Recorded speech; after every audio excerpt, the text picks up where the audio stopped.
Hello my dear students. In previous video we learned about respiration.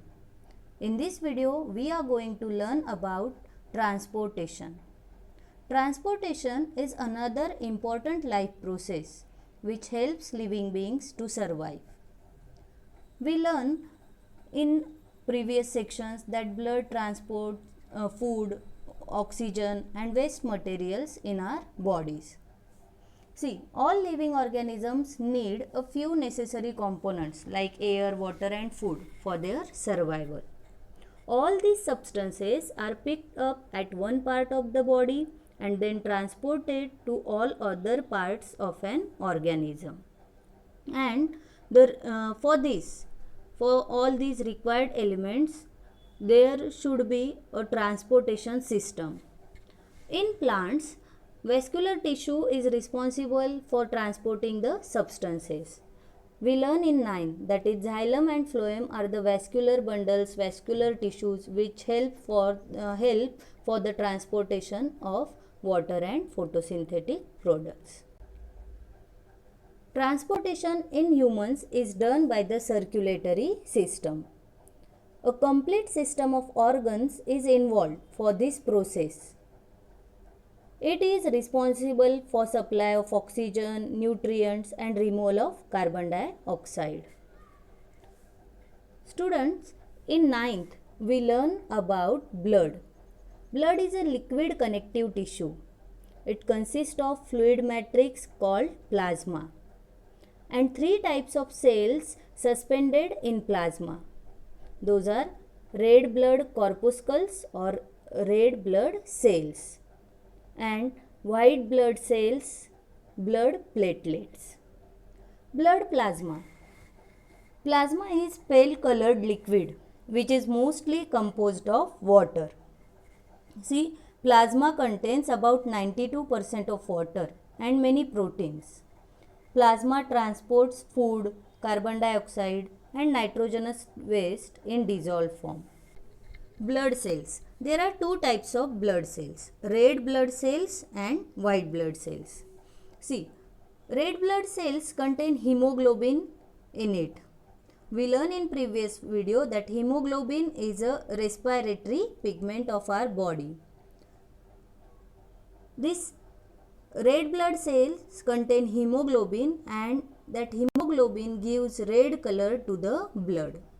As hemoglobin is respiratory pigment, it carries oxygen from the lungs to tissues.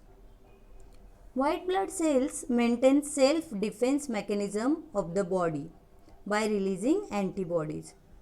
The antibodies fight against disease-causing organisms and protect the body from various infections. So, WBCs or white blood cells, white blood corpuscles are also called as soldier cells of our body because it creates the antibodies to fight against disease-causing microorganisms. Next one is blood platelets. Blood platelets help in coagulation of blood, that is clotting of blood. The blood transports nutrients, respiratory gases and waste products, hormones, enzymes and salts through circulation. And so, circulatory system is important part of our body for the survival. See, the circulatory system in humans mainly consists of heart, blood vessels and blood. Are pump the heart. So this is the most important organ of our circulatory system. Heart is a muscular organ which is composed of cardiac muscles. See, human heart is a muscular organ located in rib cage between 2 lungs. It is so small that it can fit inside the adult's wrist. So the size of heart is as big as our fist. The heart is enclosed in tough and inflexible double-lined membrane called pericardium. So, the heart is situated in a double-lined membrane which is inflexible and that is called as pericardium. The space between heart and pericardium is filled with pericardial fluid, which provides frictionless movement to the heart and protects it from mechanical shocks. So, between the heart and pericardium, the membrane fluid is present. That fluid is called as pericardial fluid. This fluid avoids wear and tear of the heart muscles. It gives frictionless movement because heart is made up of cardiac muscles which are continuously contracting and relaxing. So it gives frictionless movement to the heart and also protect our heart from the mechanical shock. It is our pumping organ because this, with the help of heart, we can supply oxygenated blood to each and every part of our body. The human heart is composed of 4 chambers. That is, it is having 4 chambers. 2 upper chambers are called as auricles or atrium. Auricles are thin walled, and 2 lower chambers called ventricles, and these ventricles are thick walled. So we are having right atrium, right ventricle, and left atrium. Systole means what? Contraction of cardiac muscle is called systole, and diastole means relaxation of cardiac muscle. So heart is made up of cardiac muscles, and these muscles are continuously contracting and relaxing. So contraction is called as systole and relaxation of cardiac muscle is called diastole. This is the diagram of heart. We can see here 4 chambered heart. This one is 1, 2, 3 and 4.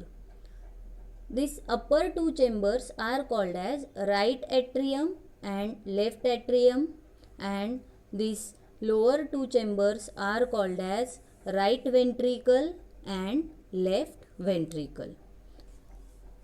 See, the right and left parts are separated by septum to prevent mixing of oxygenated and deoxygenated blood. Here we can see the septum or the muscle septum, a curtain like structure between the chambers of heart. That septum is there to prevent mixing of oxygenated and deoxygenated blood. See, birds and mammals constantly use energy to maintain their body temperature, and so their energy needs are high, which are fulfilled efficiently because of non-mixing of oxygenated and deoxygenated blood. As we have to maintain our body temperature, we have to maintain it. It is not changing according to surrounding conditions. So to maintain this body temperature, our energy requirement is more, and so our body avoid mixing of deoxygenated and oxygenated blood, because to generate more energy this mixing should be avoided, and for this we are having this 4 chambered heart, and the chambers are separated by the septum. But in other organisms like reptiles and amphibians, the heart is of 3 chambered, as their body temperature changes according to the environmental conditions. According to the environment, their temperature changes. Their energy needs are comparatively low, therefore they can bear the mixing of blood to some extent. Fish have 2 chambered heart because blood is pumped to gills where it gets oxygenated and then passes to the body organs directly. So here we can say that mammals and aves are having 4 chambered heart because their energy requirement is more, and so to avoid mixing of deoxygenated and oxygenated blood, their heart is 4 chambered. Then amphibians and reptiles are having 3 chambered heart because energy requirement is less as compared to mammals and aves, and so they can bear the mixing of blood.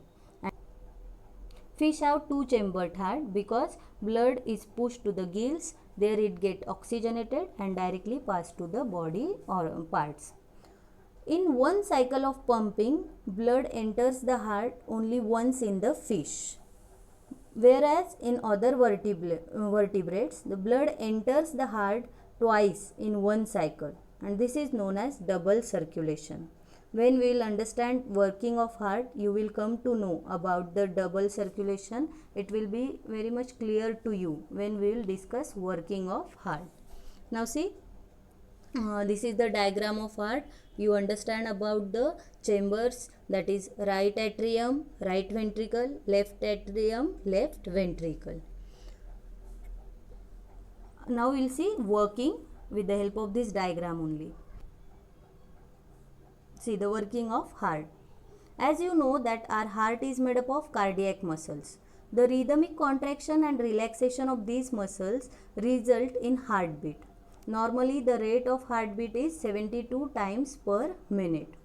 When the muscles of right atrium are relaxed, the deoxygenated blood is poured into right atrium by large veins, that is superior vena cava and inferior vena cava.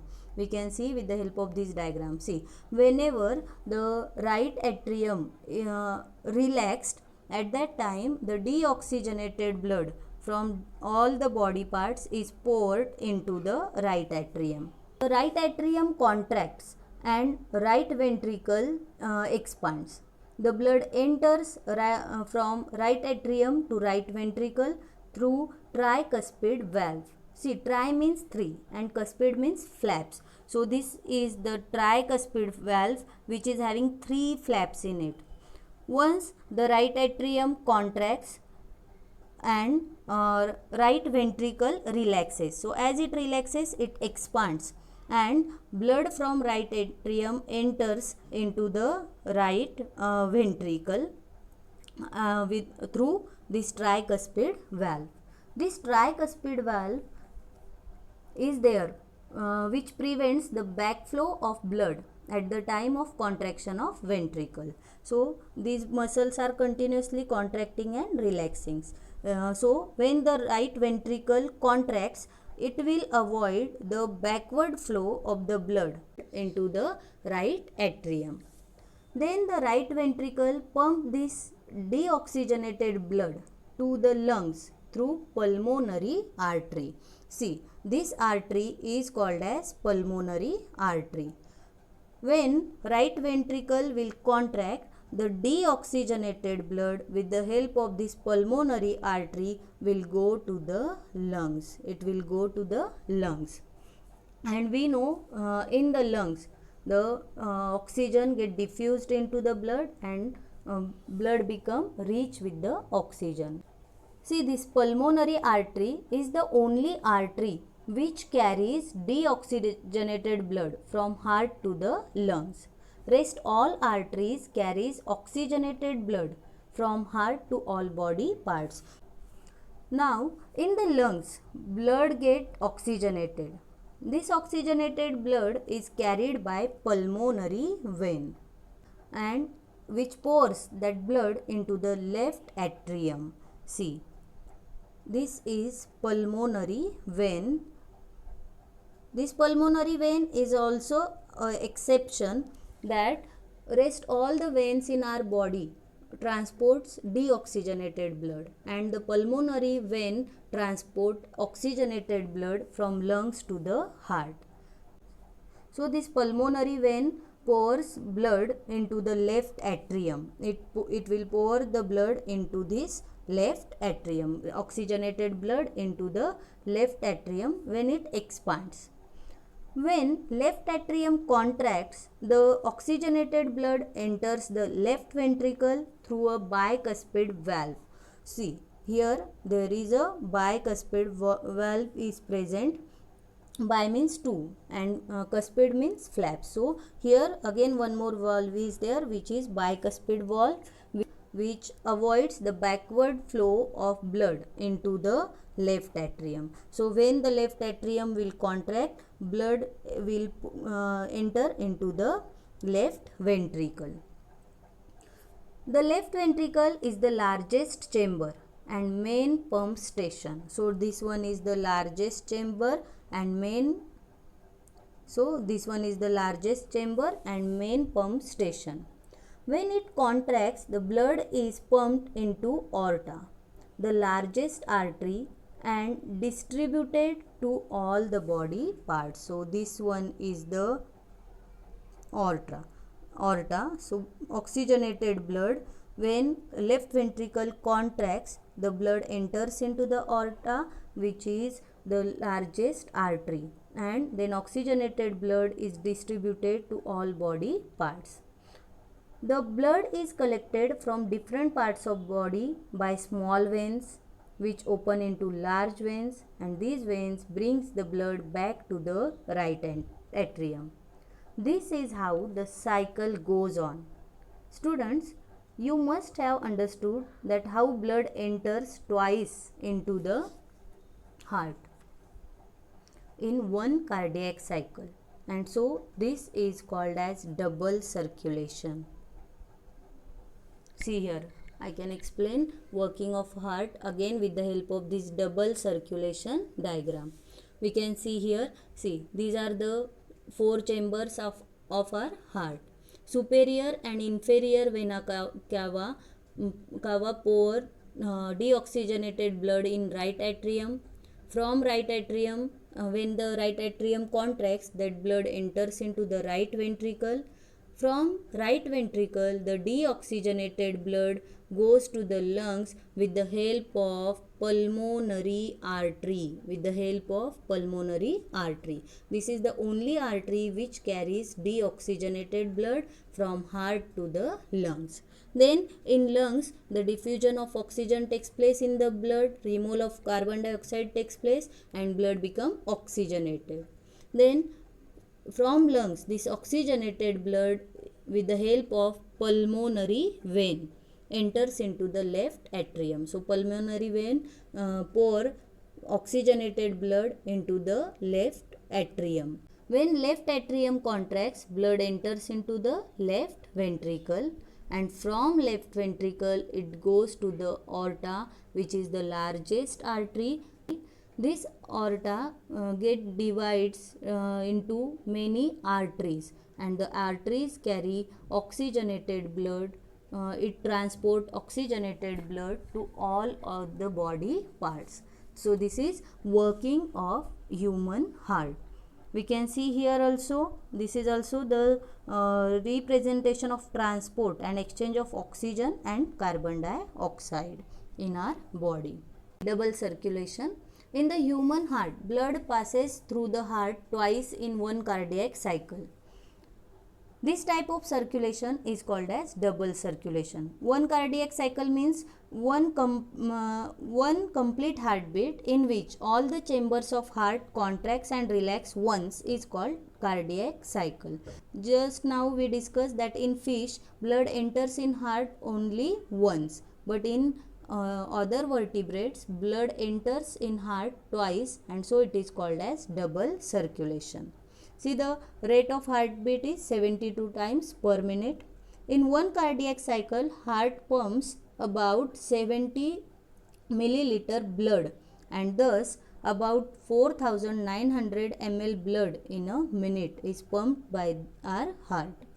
Double circulation ensures complete segregation of oxygenated and deoxygenated blood, which is necessary for optimum energy production in warm blood animals. So in birds and mammals, energy requirement is more, and so this double circulation helps or ensures the segregation of oxygenated and deoxygenated blood. It prevents mixing of oxygenated and deoxygenated bloods and helps for optimum energy production.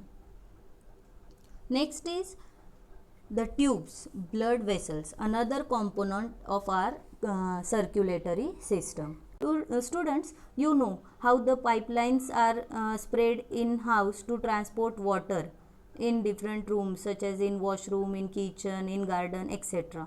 Also, we can see network of electrical cables to transport electricity to each and every point. In our body also, blood is transported from heart to various body organs and then back to the heart. This transportation takes place by three different size vessels or the tubes.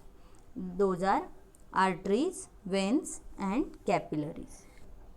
Arteries are thick-walled vessels which transport blood from heart to all body parts.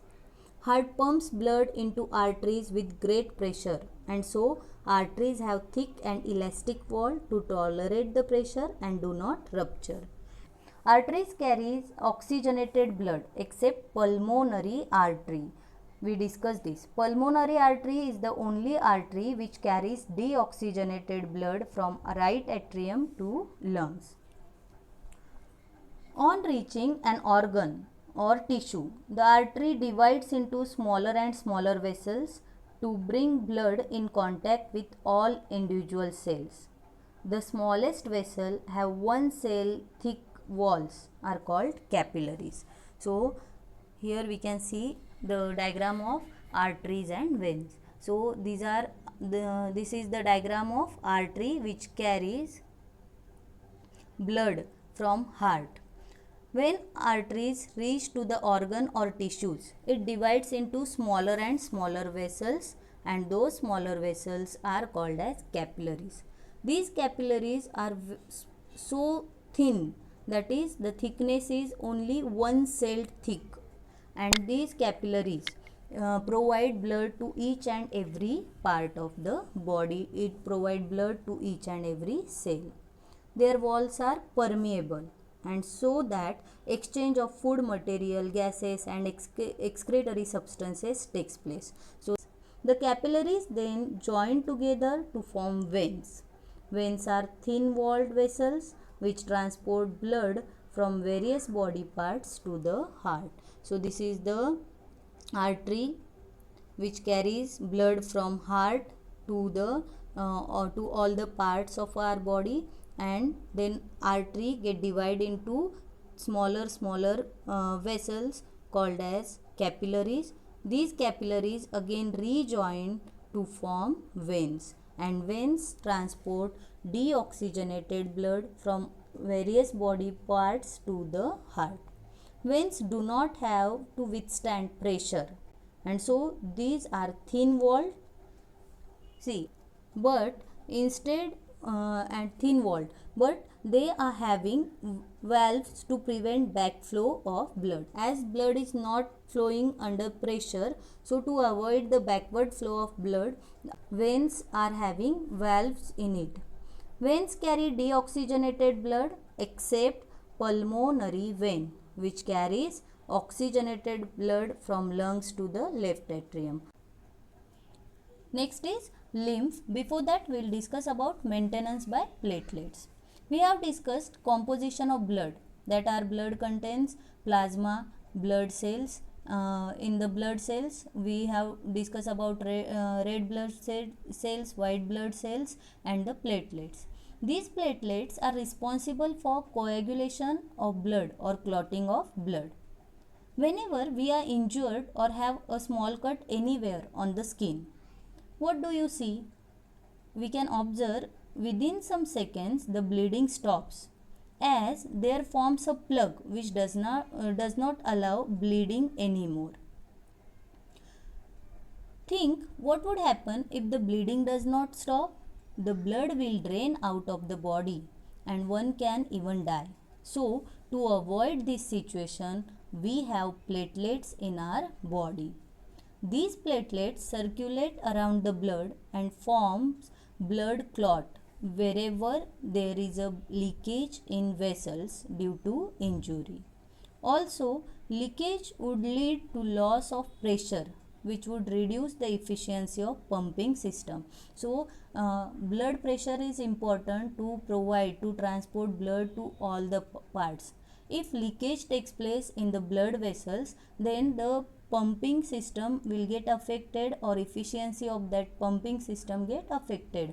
Blood cannot reach to each and every part, and so to avoid such leakage, to avoid bleeding, platelets are there in our body. Next is lymph. Lymph, a yellowish fluid, escapes from the blood capillaries into the intercellular space. Intercellular means what? The space present between the two cells. contains less proteins than the blood. So this lymph is another circulatory fluid in our body. It is also called as tissue fluid or excellular fluid. So the fluid which is present between two cells or between the intercellular space is called as lymph or tissue fluid. Through the pores of walls of capillaries, some amount of plasma, proteins and blood cells except red blood cells escape into intercellular space in the tissues to form tissue fluid or lymph. It is similar to plasma but light yellow in color and contains less proteins. Lymph drains into lymphatic capillaries from the intercellular space. So from that intercellular space, that light yellow color fluid or lymph enters into the lymphatic capillaries. Lymphatic capillaries join to form lymphatic vessels that finally open into the veins. Lymph carries digested and absorbed fats from intestine and drains excess fluid from extracellular space back into the blood. So lymph flows from the tissues to the heart, assisting in transportation and destroying the germs. It contains lymphocytes which fight against infection. So lymph contains the lymphocytes which fights against infections or infection causing organisms. Lymph flows only in one direction, that is from tissue to heart. So here you can read, lymph flows from tissues to the heart, assisting in transportation and destroying the germs.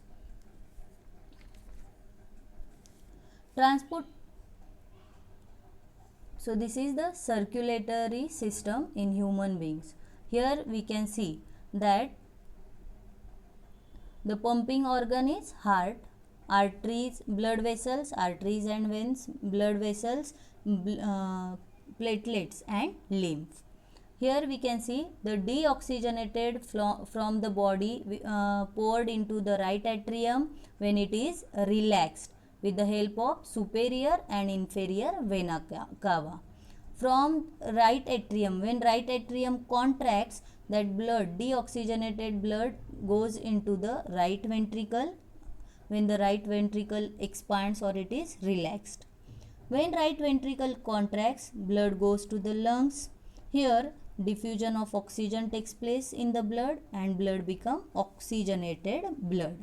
That oxygenated blood with the help of pulmonary vein enters into the left atrium.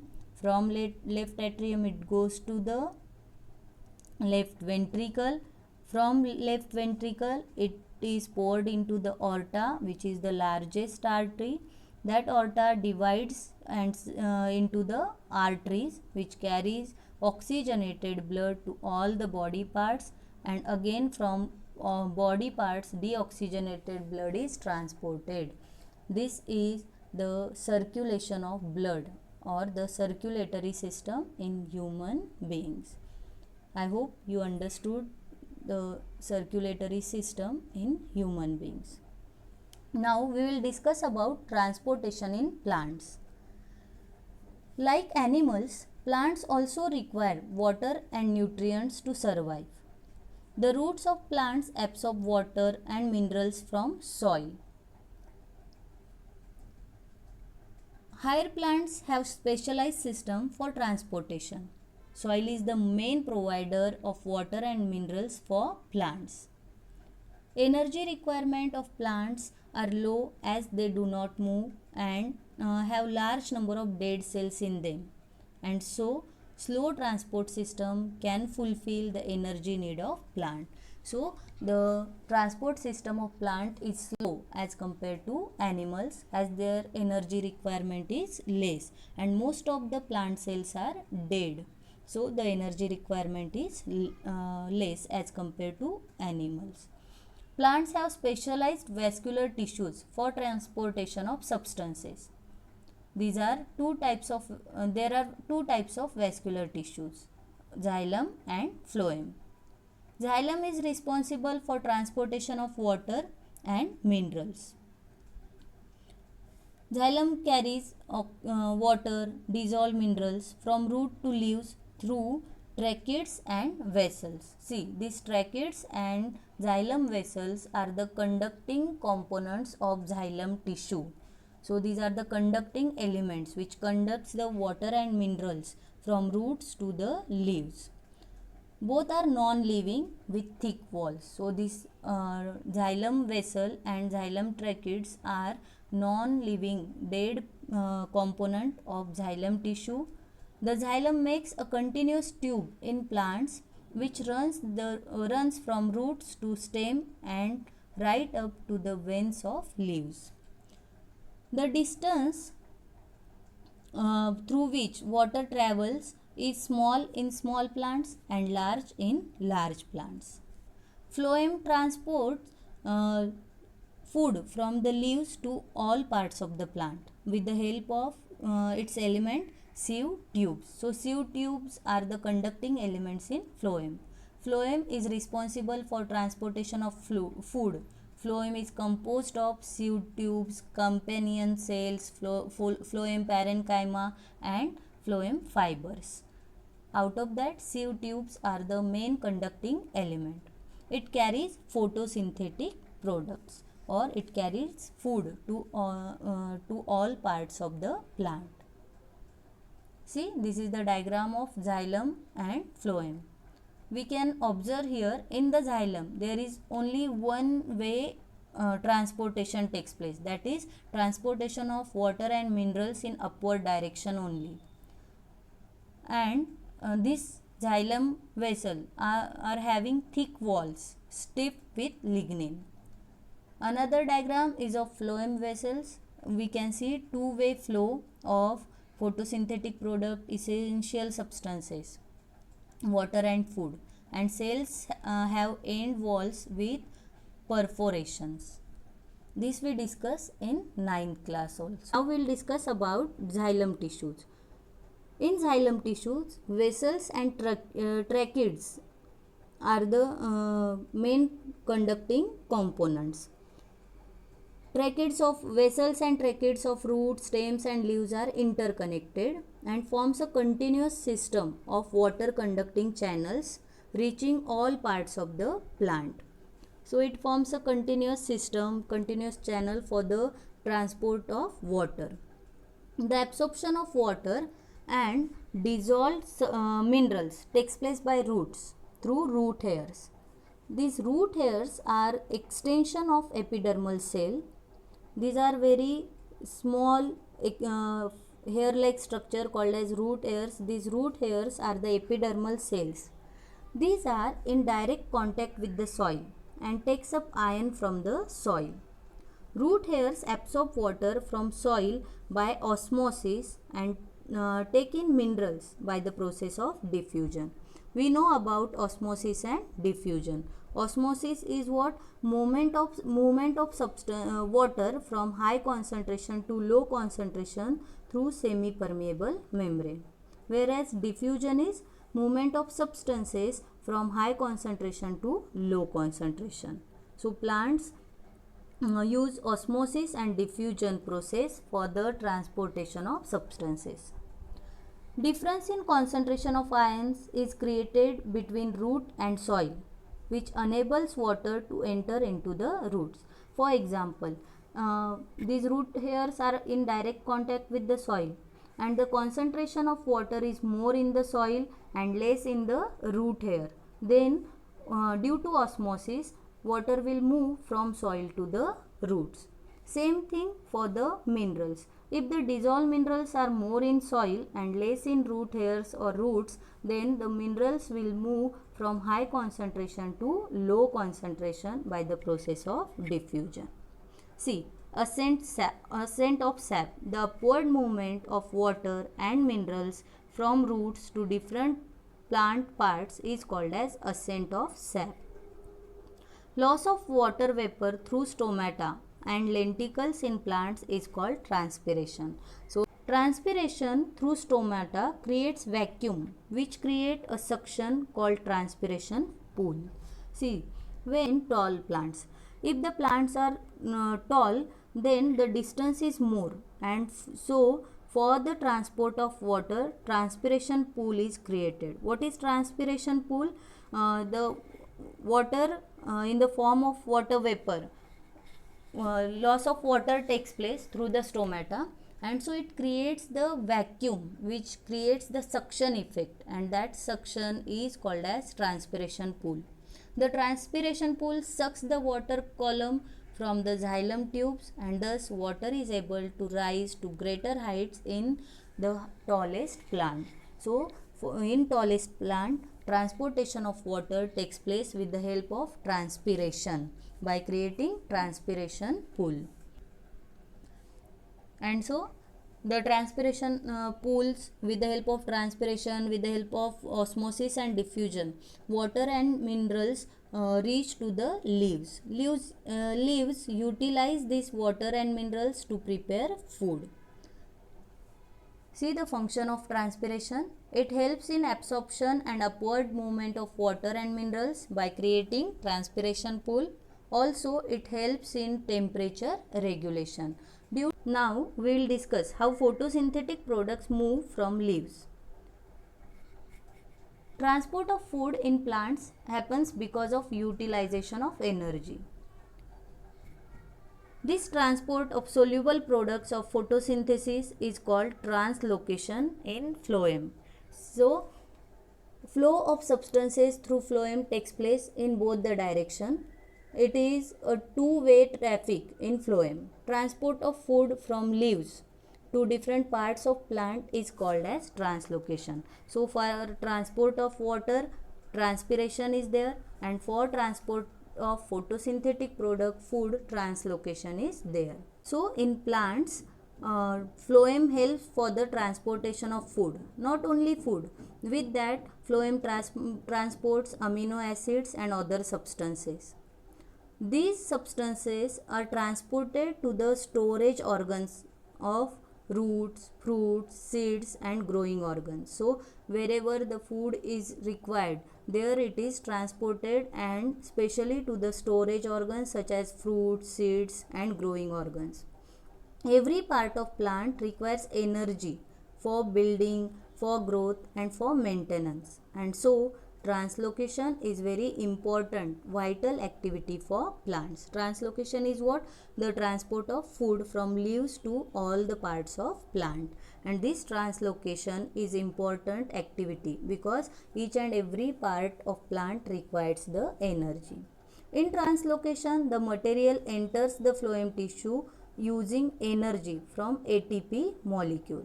This increases the osmotic pressure of tissue, causing water to move into it, and soluble material is then transferred from phloem.